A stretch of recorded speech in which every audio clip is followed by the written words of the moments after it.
welcome to the Climate of Change poetry reading. Many of us have been writing together about the climate environmental emergency, part of the Climate of Change Poetry Challenge, which was kindly funded by the Emergence Foundation. And we've been inspired by this quote by Margaret Atwood. I think calling it climate change is rather limiting. I would rather call it everything change. And that means a lot to me because I think we do need everything to change. We do need to question our lifestyles, our structures in our society, our culture, and we've been trying to create, in a sense, a culture of change together, a deepening our understanding to think and express new ways and explore the root causes and the perpetuating forces of this climate emergency. How did we get to where we are now? I think this is what we need to make a lasting positive shift in our collective mindset. I don't think we have got the mindset we need in the Anthropocene at the moment. I don't think we've got many of the poems that we actually need. I think we need to be written to deepen and shift our perspectives about putting life and our support system first. So we're definitely better together with our heads together on this. And I hope that in this reading, you'll find some new ways into expressing problem solutions and also to look after ourselves and our community in the midst of all this trauma. I mean, climate change to me also means equality and justice. Climate change obviously disproportionately affects Indigenous people, people of colour. And so a lot of the assignments we did in the challenge were to think, research, but also write about the climate emergency for self-care and the care of others. And we also did some actions as well. There were some climate actions. This is the first challenge. There will be one more in October, November. And I'll give you more information about how to sign up to the next challenge a little bit later on. Just to say a big thank you to the Emergence Foundation, who generously funded this bold, ambitious project, and I could not have done it without them. They do support projects that for the uplift of individual organisations and culture generally, projects that shift consciousness and are a force for positive change in the world. And a huge thank you to everybody who took part, about 80 on the mailing list, working on assignments, about 50 on our private Facebook page, and 20, I think, who attended the workshop series. And the readers tonight mostly come from our workshops. So we've got, I think, probably 12 readers tonight reading a poem each, and then we'll have our fantastic guest poet, Karen McCarthy-Wolf, who hopefully will be here soon. She's really one of the UK's foremost poets, I think, writing about the climate emergency today. So I'm going to introduce you in groups of 3 probably, and we're going to kick off with one of our guest poets, Kate Potts, who's been fantastic in being a force for good, I guess, on our Facebook page, encouraging and commenting on our poems. And she is in Shroud in Gloucestershire. She's got 2 brilliant collections with Bloodaxe books. Her latest, Feral, was a Poetry Book Society recommendation and a Telegraph Poetry Book of the Month. And following Kate will be Richard Williams, who's in Suffolk. Thanks, Kate.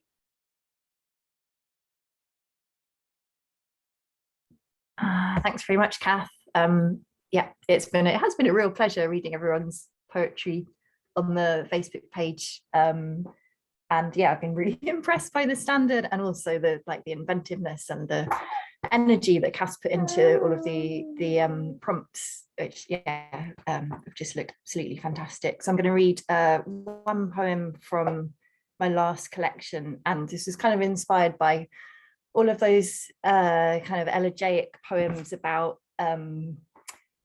species that are going extinct, and I thought that people should write more about how people remember humans, because we're quite likely to go extinct. I think the planet will be fine, but humans might not be.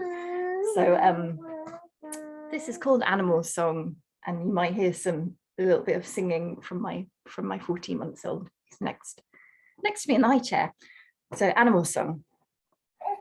Adults had sparse hair on their bodies, except for thick shocks at the scalp, underarm, and pubic bone. They measured on average 1.65 meters tall. They walked steadily on their hind legs like startled bears. They spent their lives on land, worked out their days to the sea's slackening beat. They were cosseted by stores of insulating body fat and by scale-like or feather-like armor. They hunted insatiate in packs. They huddled in groups or hived in pods of silicon, lime, and stone. At night, they covered their eyes to plumb their own neural playback, experiment with impulse and response, observe the shadow play of electrical storms. At night, they met to breed, dived subaqueous inside each other's skins. They choreographed aerobic dances.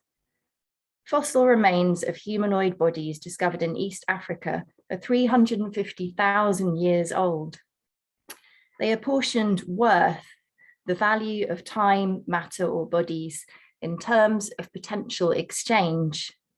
They killed with an iron tool, a blow to the back of the head, a mechanized procession, poison, detonation, a slow privation. Thank you. Thanks very much. Hi, I'm Richard Williams. I'm also known as Will Ingrams. It's my pen name, so you may have seen either. This is a poem about the age of the Anthropocene that we seem to be inhabiting. And it goes like this. Anthropocene archives are held in our larders. They start with the local, the fresh and the seasonal, hunted and gathered or nurtured at home. Soon comes the sweet and the salted stuff, season extending to banish the hungry months, bottled and canned goods to stock up our shelves. Larger scale preserving allowed us to ship food from further, to nourish the townies, supporting the urban, its life concentration. And then we got freezers to globalize foodstuffs, inventing a market in homegrown extinction and blind exploitation. In search of more profit, our ceaseless invention brought nitrogen blankets and freeze dehydration. Far-fetched convenience now fills our larders. The tropical sits with the temperate and delicate. Whale steak beside leg of passenger pigeon. Such glorious archives of greed. Lovely. I think that might have come from Karen McCarthy's Wolf, that prompt about the archives of the Anthropocene. We've got 3 more readers now. We've got Claire Collison, who I think lives between the UK and Spain. We've got Ali Waters in East Sussex and Jill Birdle in Yorkshire in the UK. Hi, I'm coming to you from Brixton right now. I'm going to read a poem called The Sting, and it's got a few Spanish words in it, so I thought I should just start off with a primer. Medusa is a jellyfish, and chicle is chewing gum, and Virgen del Mar is the Virgin of the Sea, and I think that's about as much as you might need to know. So this poem's called The Sting. Lola shows me her beach with pride, knows each vacillation of the tide. Where last week you could paddle, this week not. Here was a local secret until a piece in El País on secret beaches. We reach the sweet spot, shade, shelter, cove.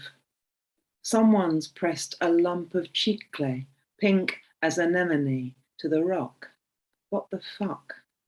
We settle and unpack, and Lola describes the couple she watched plant their umbrella not deep enough, not in alignment with the wind. It uprooted, cartwheeling across the sand. One of them chased it, returned, and sank it in the exact same spot. Lola shows me her Medusa scar, raised white band round bicep.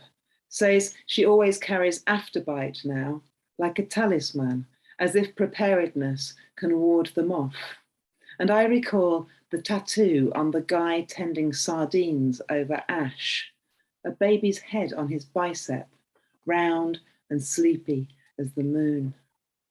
And a fiesta for Saint Carmen, Virgen del Mar. I was on a fishing boat. There were crowds of us waiting for the statue to be blessed. It was August, and we were drinking beer, ice cooled in the boat's stinking hull. Each time we necked the last, we tossed the bottles overboard.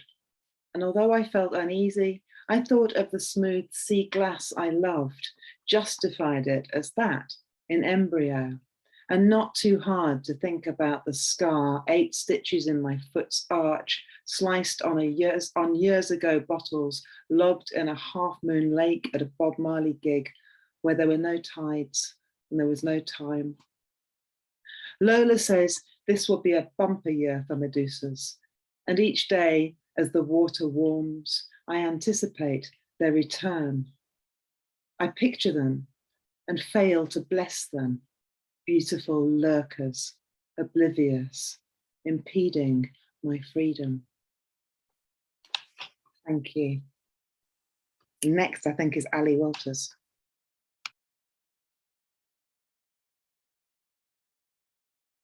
Indeed, thank you.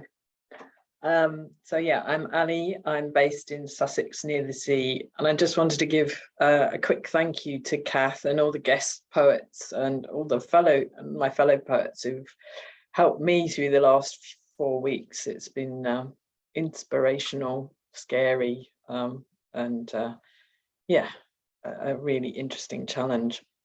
So my poem here is about the Anthropocene and how perhaps it will be seen in the future. And it's called Pandora's Box.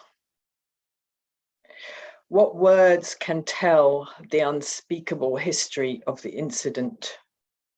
Who was it opened Pandora's box, spilling the horsemen across the globe? Fire, flood, storm, drought, famine, pandemics, war. And so it was, wearing our eco-vegan shoes, we welcomed the sustainable flight win-win challenge, so guiltless we could greet our loved ones face to face. That was when we thought we were invincible. We toasted the flaming sunrise with our gin made from natural surplus grapes in Tupperware that can withstand anything. And so it was, we reached deep into earth, oceans, forests, tore out entrails without the wisdom to read them. But history is writ large on Gaia's scratched and tainted surface, writ in the plastic layer cake on the ocean floor, writ in the charred, desiccated soil, writ in black and not so white, on snow, through ice. What words dare speak the unspeakable? Tell the history. Who did it? Who was it opened Pandora's box? Who dares admit it was us?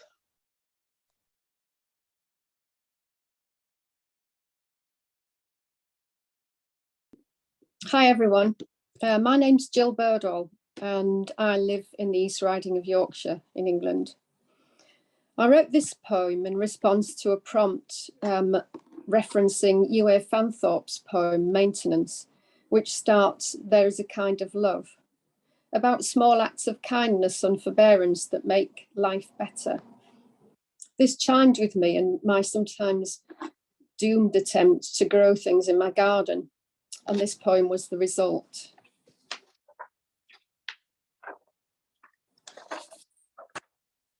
Love, kind of.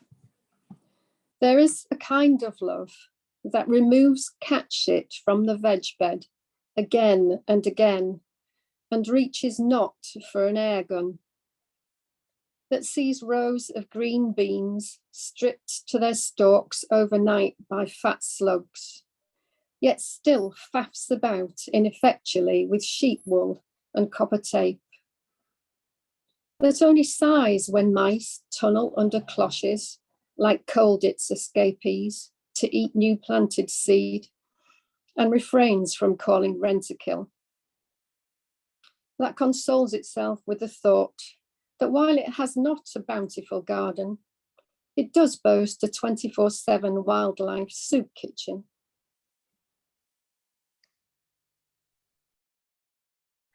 Oh, thank you, everybody. It's so rich. It's so wonderful hearing these poems. Fantastic, all these different angles, and absolutely this self-care and looking after ourselves is definitely part of it. I think we have got the fantastic Karen McCarthy-Wolf now in the house, so that's great.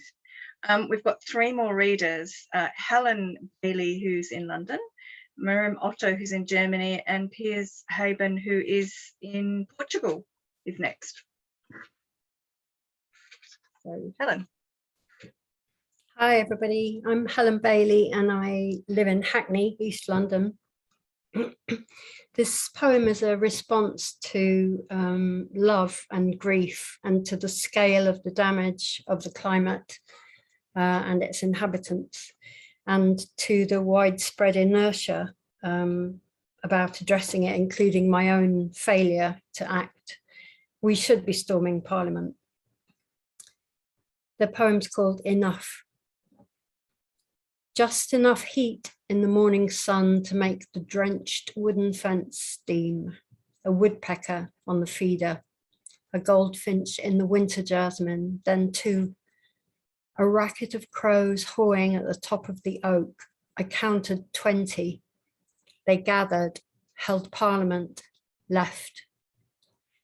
There are 3 crow's nests this year, but only 1 finished. And in that one, yesterday, I saw crow sex, black, feathered. I don't think I should have seen the privacy of birds. I did not look away. How can animals be private when most of them have no hands to keep us off their bodies? And when they do have hands raised, we ignore them. She said, by the time the bluebells are showing, you'll be writing, and the ice will melt and wash us away, and all the implications of the scale of all the things that sit above us, around us, underneath us, and in our hands. The scale of all that is sitting on my head, my heart, my sad neck is bending for all the horses, all the fish, all the animals. My sad neck is bending for you and everything that I have seen and tried to hold on to. All is toxic, all melting, running through my fingers. Nothing stays. And what is it exactly? Only the blood that runs the same. I miss you, as I miss the air around my face, lifting the small hairs on my skin, as I miss the sea bathing the back of my eyes, where they rest in my skull, bruised from the library of images that plays over and over, letting things happen, letting people say, letting people do. Enough, enough, enough. When I stop walking, my blood pounds like I've been running. My body is trying to do something, but it won't tell me what. And it's spring. I don't want to describe you to others. You are mine.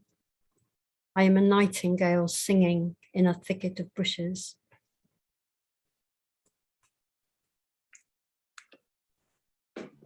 Hello, I'm Miriam Otto from Germany, and I live close to a beautiful wood. And this is also where a lot of poems from mine get inspired. And this one is also about my favorite wood. And each week we wove rejuvenating poems into our tasks. So this is one of them. And I also strongly believe that when we fall in love with nature, that we try to preserve it even more. So this is a poem for happiness, a recipe for happiness, recommended for all the ones who call themselves curious, who wants to be the first one on an unbeaten track. You need one, a walk in the woods. You have to place it as a wish into your heart, else it doesn't work. So allow me to take you on a journey. 2. This is how it looks for me. I reach happiness easily when I feel the ground bend over the path, creating a gateway when the green embraces me, when I bask in it. This is a door. Will you open it? 3.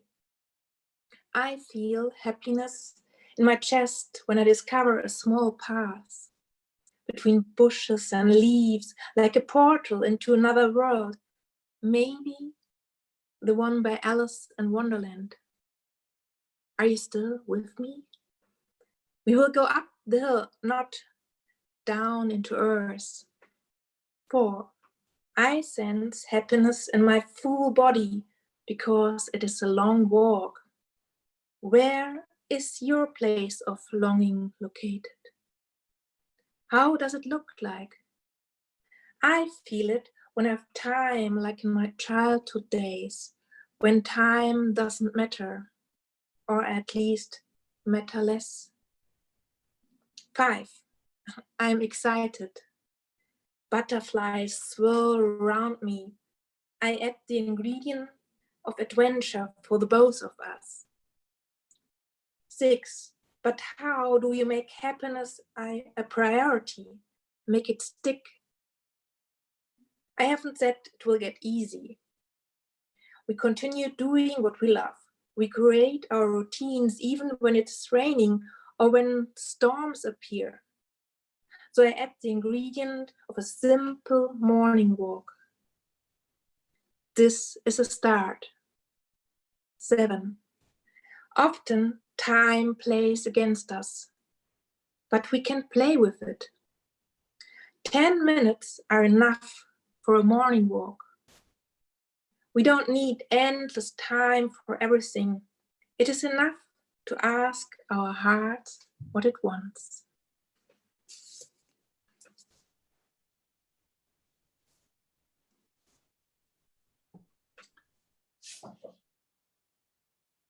It's amazing to hear everyone's poems. My name is Piers. I live on the Portuguese island of Pico in the middle of the Atlantic.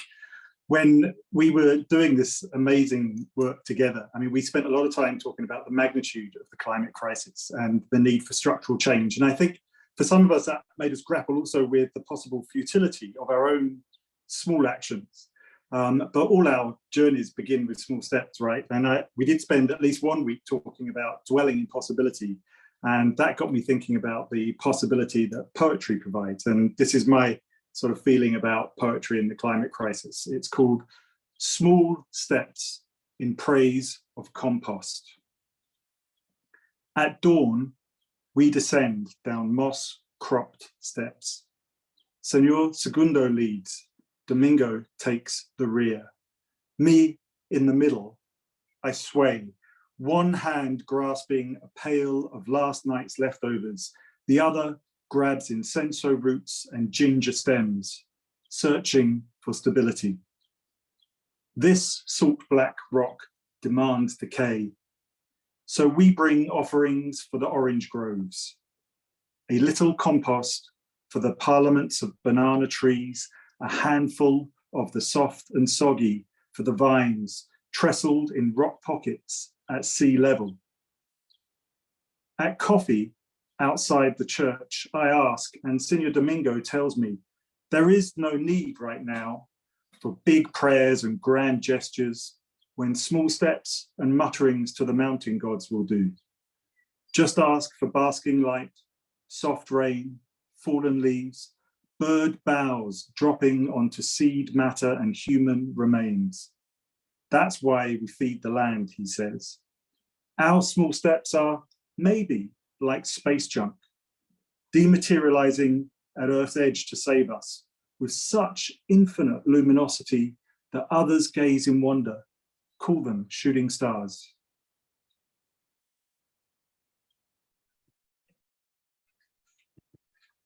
Gosh, these are wonderful, aren't they? I just love all these rich, rich emotions. And I love that we're writing poems about compost, things that I think we need to write about and perhaps we thought we shouldn't write about before. It's just wonderful. We've got 3 more readers now. Melinda Appleby, who is in Suffolk in the UK. Gabrielle O'Donovan is in Greater Manchester, UK. And Tucci Tekahani is in Dublin in Ireland.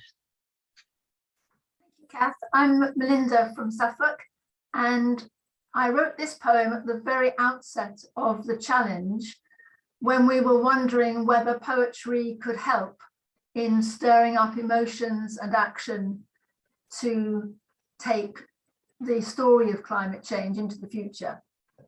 It's called Waiting for a Poem. I am waiting for a poem in June's too hot heat, as the grass shrivels to brown crust and birch sheds leaves too early for an English garden. I reach for poems like drops of water to refresh my spirit, with song of chaffinch in cherry tree, clouds dotting hillsides with daffodils, skaters on frozen rivers, the dewdrop of a scented rose. Weeks become months without rain, and sun, angry as a boil, seems too big for our green planet. Elsewhere, rivers run in brown tides, mud slides from mountains, and earth trembles and shakes, as if to destroy us before we destroy ourselves. I search in vain for words of hope and wisdom, for love and celebration for this fragile place. Watch the tide suck at cliffs and take another piece of Suffolk, drowning it beneath wind farms, spread-eagled across the spangled sea. Watch where the fertile plains of Doggerland lie buried, and know we may be one more lost civilization. Where are the poets to sing of swallows' return, joy of the flower-filled meadow, running of hare? Who now stands in awe of the night sky, whose churn of pin-pricked stars no longer wheels in darkness? The moon still beckons, asks, where are the poets to find new words for wonder, adding their voices to the earth's anthology? Where is the talk of hope and the call for action? Who will sing out and who will listen? And still I sit in the June dust, waiting. Thank you. I'll hand over to Gabrielle. Thank you. Oh, thank you, Ali. That was wonderful. Oh, Ali, sorry, Melinda, that was wonderful. My name's Gabrielle O'Donovan and I live near Manchester nowadays, but I grew up in Queensland, Australia, and I'm about to take you on a journey to the other side of the world from Melinda's Suffolk for my poem, which is about the coast and marine life off the coast of Queensland. It's called Let Me Take You There. Let me take you where the casuarinas dip onto shelly beach sand, where pelicans paddle and gulls fly in raucous gangs, where the ghosts of my grandmothers and my own toddler feet swoosh by on the tide's pool, dissolve in the day's heat. Let us sail a small boat among the migrating humpbacks as they slap and broach and blow fishy breath. Lock eyes with a surfacing inquisitive green turtle and pause on the island where the egrets nest. Let us drift to the great sandy island which yawns across the horizon like a giant lizard asleep. Climb rainbow dunes and swim freshwater lakes. Surprise shy dingoes skulking under trees. And then we shall fly with the gulls and egrets, follow the pounding Pacific from the island's north tip. Over one of Earth's treasures, crown jewels of the continent, the beautiful, beleaguered barrier reef, struggling to throw off its crown of thorns in the Judas kiss of polluted seas. Heat disrupted from the sucker of life-giving algae, patched with dead white coral like funeral lilies.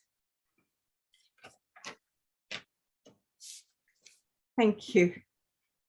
Can I just say thank you to Kath for all the inspiration, the fantastic hard work she's had inspiring so many of us. It's been a fantastic month, so thank you. Oh, thank you. Tuti. Yeah. Hi everyone. I am Tuğçe Tekanlı and I am now based in Dublin doing my master's degree in creative writing. I was born and grew up in Cyprus, witnessing how war, division and ecological crisis changed the landscape of my country. And here is a poem I wrote looking at my country homeland from a wider perspective. It's called A Bird's Eye View. My hands fastened together like new buttons on an old dress that I can't wear anymore. It hangs in the closet and gathers dust. The waves of Five-Finger Mountains have been beaten more since I last saw it. Limassol has risen in its sleep with its towers on the shore of my grandmother's first kiss, parallel to where my grandfather docked his ship. Our arms have misgrown like the city. Our legs are disjointed from the knee. Look, our thread hangs down cliffs, and so the children dangling their feet from the lemon tree in the garden, once upon a time. We and once upon a time swing together. Between us is the smell of a forest that has burned for days, thousands of bird beaks, snakes' skin, thyme, cyclamen, and rabbits. Our cushions are plumped up with flying pain as an ash heap is blanketing Ankara. There is no soil left to hold this ash. Sometimes you find the earth frozen in the fridge. Don't question if they can do tourism on our sadness. Many of us stare towards on a mass of frozen land. Our stomachs get full randomly. The frozen land is now offered in an ice cream cone in Varosha. Kiss it till it melts, without revealing who you are and showing your teeth. Wear it without using your limbs or holding any grudge against it. Thank you, everyone.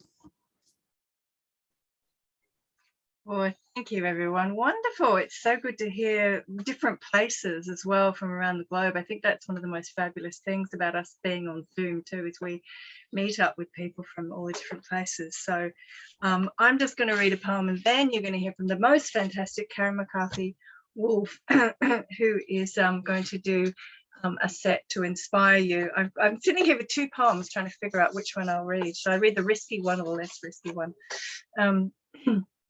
I think I'll read one about Australia, saying I'm from Australia, and I think someone's saying risky. Piers. Okay, I'll read the risky one. What have you done to me? Thanks so much, Kate. Thanks so much. Kate's going to put her little boy to bed. So I've been involved in environmental issues since the campaign, since the 90s, and I think a greenie was a word that was really shunned and quite derogatory, actually. But guess we felt not listened to really. And now in an environmental emergency, how did it, I guess I want to know, how, how were we not listened to? How do we get this far down the road without being listened to and being made fun of? And in a way, this is kind of turning the tables on that a little bit and taking a bit of fun at the people who used to poke fun at us. I think I've got that right the wrong way. Blame the greenies.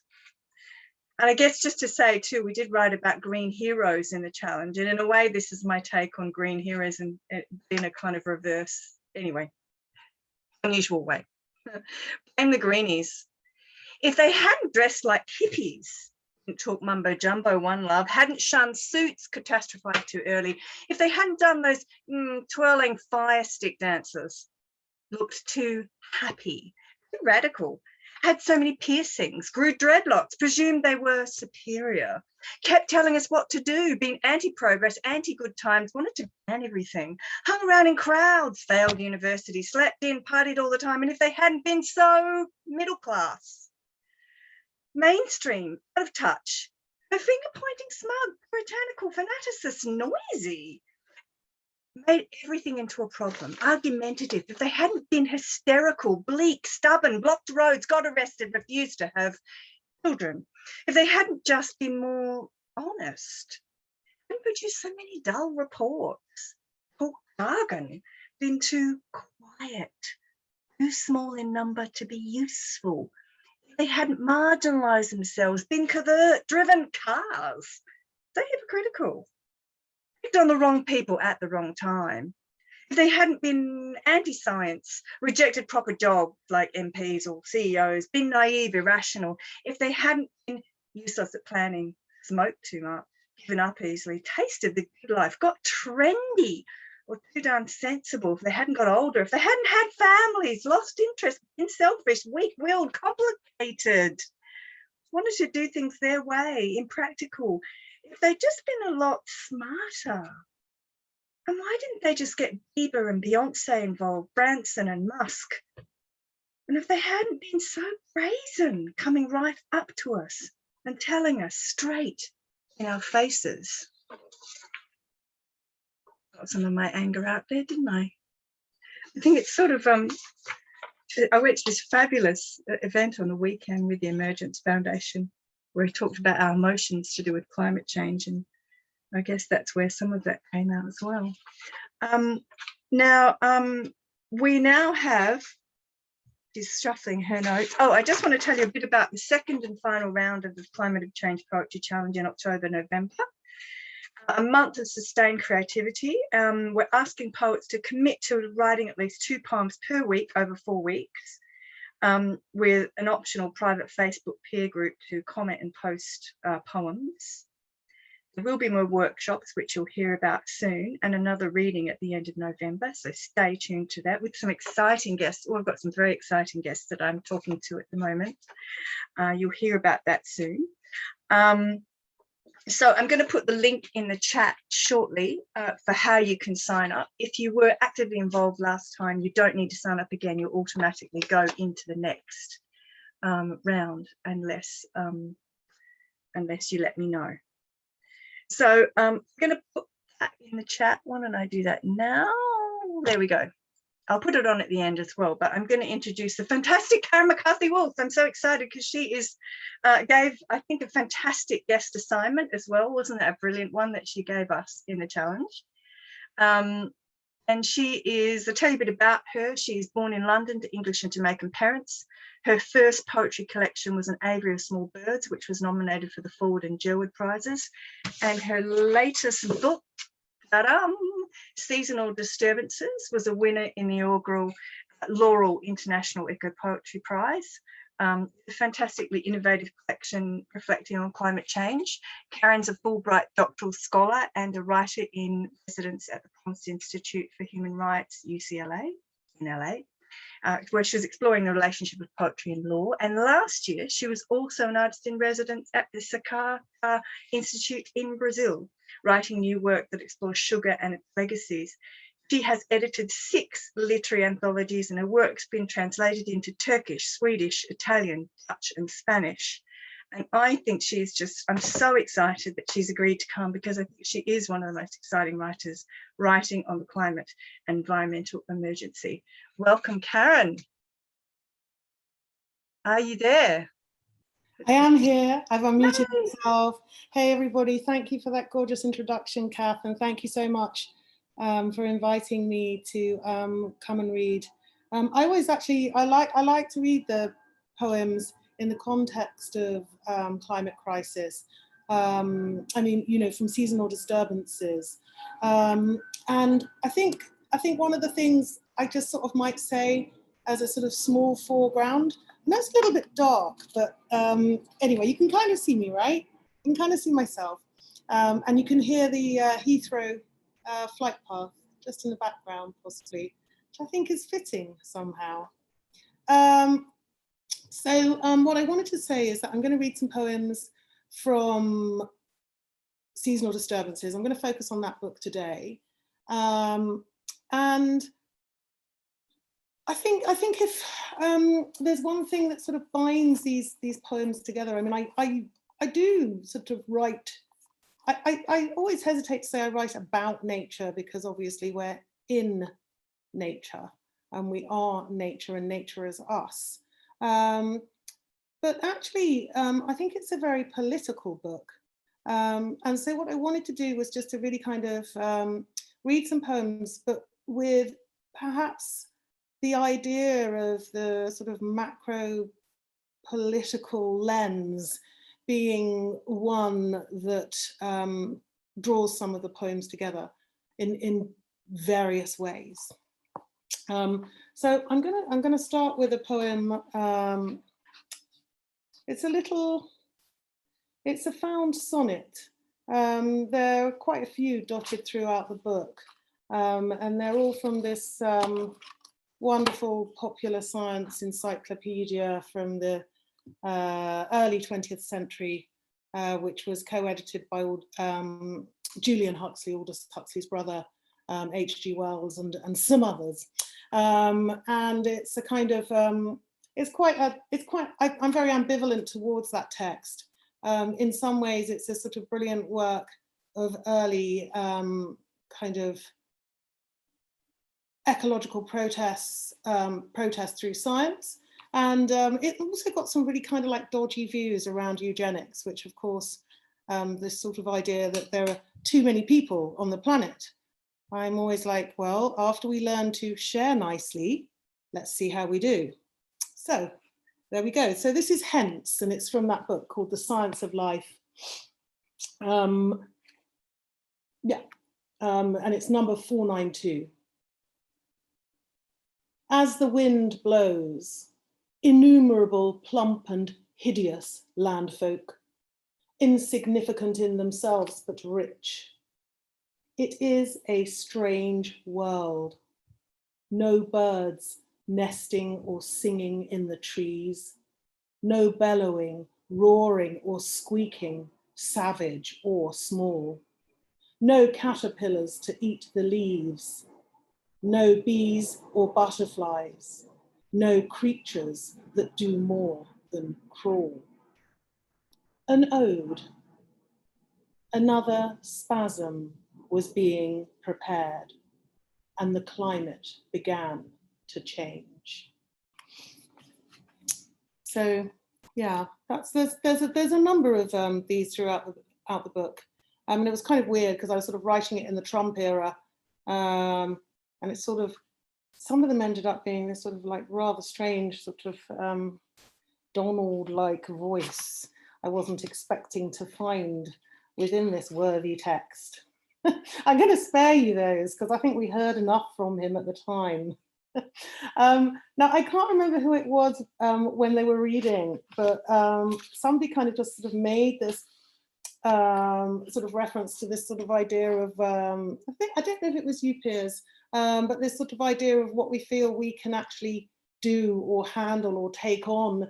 And, you know, our acts kind of seem so insignificant, but we sort of have to do them anyway, because if we don't, you know, collectively, it's disastrous. But if we, you know, but when we do, it's still sort of sometimes feels like a very sort of little drop in a very large and I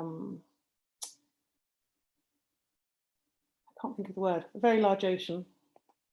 This is called Every New Construction. Every new construction leaves a demolition in its wake, and cranes cluster round the towers, crowding the water's edge. Here, anchorage is sold by the square meter, and the Queen still owns the riverbed. This is the final enclosure.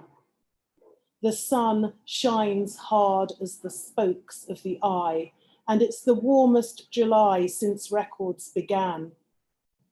I try to buy an iced soya latte on the river bus, but the girl says no. So I order a cappuccino with cow's milk instead and ask for a cup filled with ice cubes, only I'm not quick enough to reject the moulded white lid, which now she'll chuck, and I blame her for in my head until I remember I said yes without thinking to the plastic straw with ridges that bend. All this as I take my seat by the window, looking out at the pier where the empty Hilton ferry docks. Yeah, I was very, oh, thank you. I was very obsessed with gentrification. I lived in Brixton at the time. It was going through rapid change. Of course, that's a global phenomenon. You know, I think in many ways, very kind of emblematic, you know, to this, very emblematic really to the vulnerabilities and aggressions of capitalism, disaster capitalism, and all of those things which are fueling the climate crisis. Of ownership.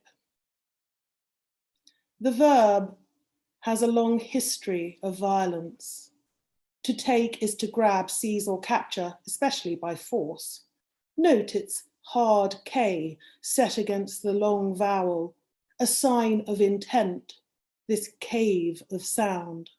He took her by the throat and shook her, is one in a proliferation of examples. To enter into possession or use of a thing, anything, the things of supermarkets that lull us as we push the trolley round and round the soothing fountains in the malls, always the polystyrene trays of flesh bright in the fluorescent aisle. Our virgins at such altars now are birds who've never felt the drum of rain on their fattened breasts. Save money, buy one, get one free and variations thereon. They, the shops, are here to help themselves as best they can. Language is also ownership. We describe our thoughts and by default, corral the heart. Most articulation is squandered as a detour from love that manifests as pain inside us, from what is felt, from breath that connects us to grace. That poem is A Golden Shovel, and it's from Joy Harjo's collection and title poem, A Map to the Next World. I recommend Joy Harjo for anyone that hasn't read her or just reading her again. I think she's still the American Poet Laureate. She is Indigenous Muskogee Cree, the first Indigenous poet to have held that position. I always want to, you know, just kind of really, and I think that she articulates with great grace and humor, and actually generosity, you know, the position that Indigenous people find themselves in the States and in all settler capitalist nations. So yeah, Joy. And the line was, take note of the proliferation of supermarkets and malls, the altars of money, they best describe the detour from grace.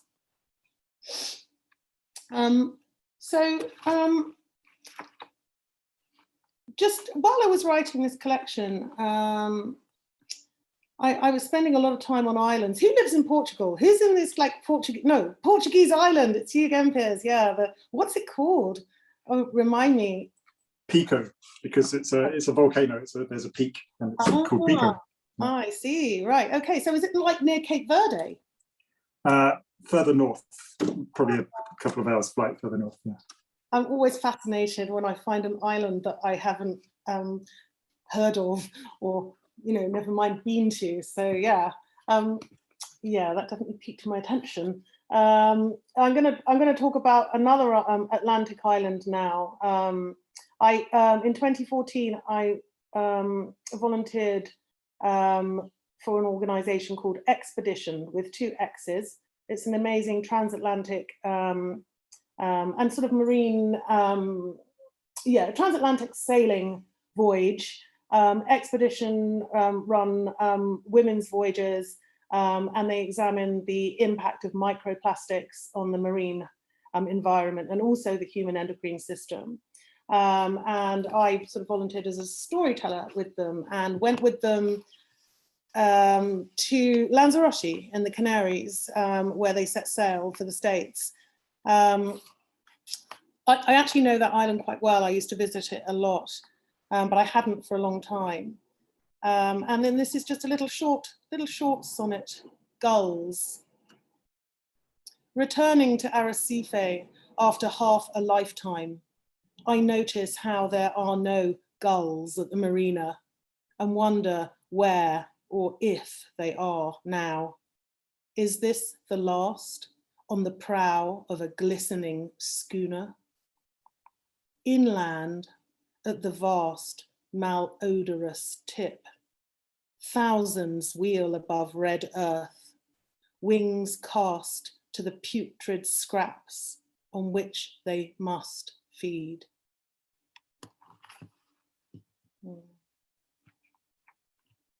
It made me think actually that I might, there's another little poem.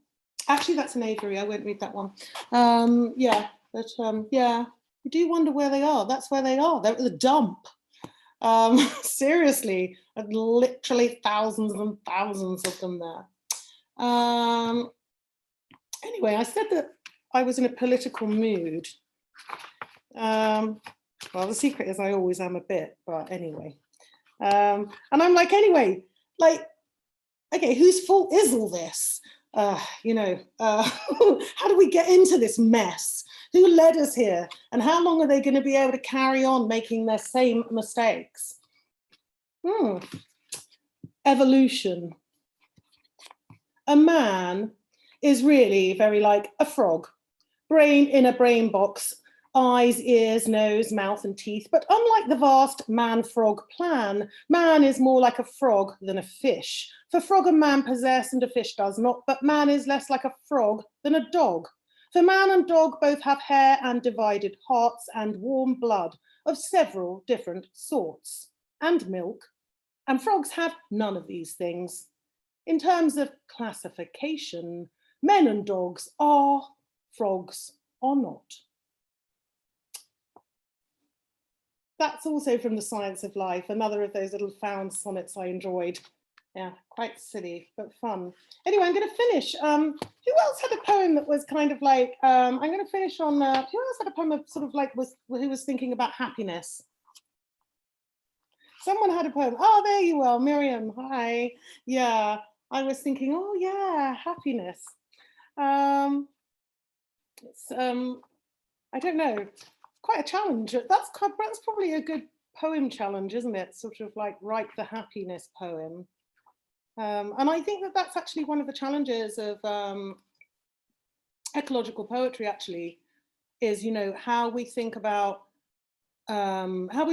witness and how we think about the elegy and how we think about moving beyond the elegy, and also embracing the elegy at the same time. Yeah, I feel like those are some of the challenges. And I just wanted to also say that, like, so my PhD, my doctorate, I can't, it's so distant. In fact, I'm so glad I've forgotten it. It's so arduous, you know, like, but one of the things I was really thinking about a lot, I suppose,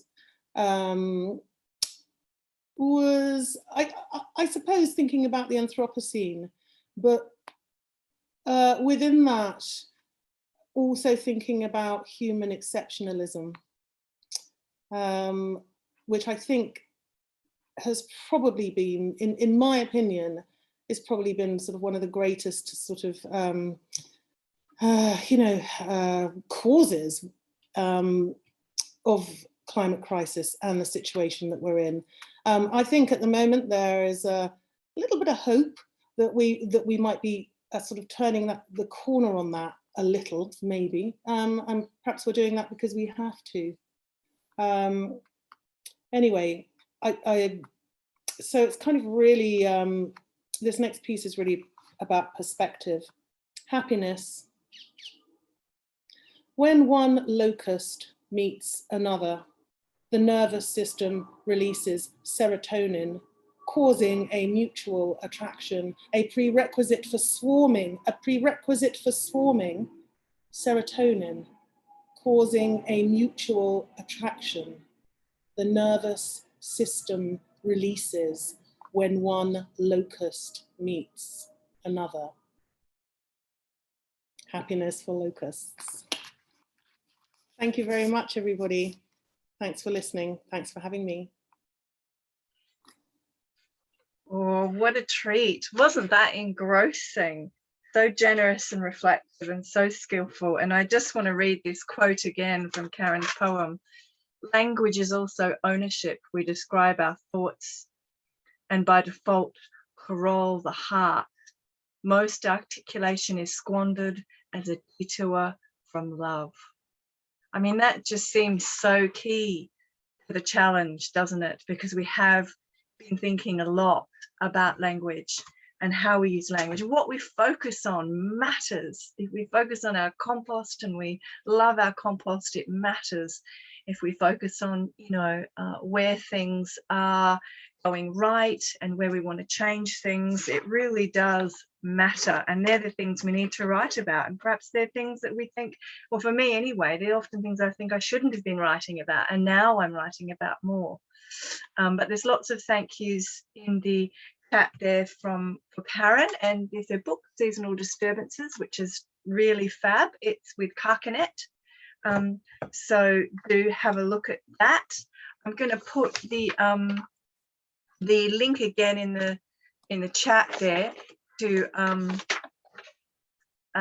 the challenge for next time if you want to sign up. But if you've been active this time, you don't need to sign up. You'll get an email about what that means in a bit more detail. But so I guess I might actually, I was thinking, seeing we've got a bit of time, I might just open it to the floor and just see if anybody wants to say anything about impressions or how the challenge has been. Maybe we could get maybe 3 or so comments. There's some great comments in the chat here. Oh, hello, Dean. Nice to have you, Deanetta. And Sarada. Oh, hello, Sarada. Oh, there's some fantastic poets here. Lovely to have you all.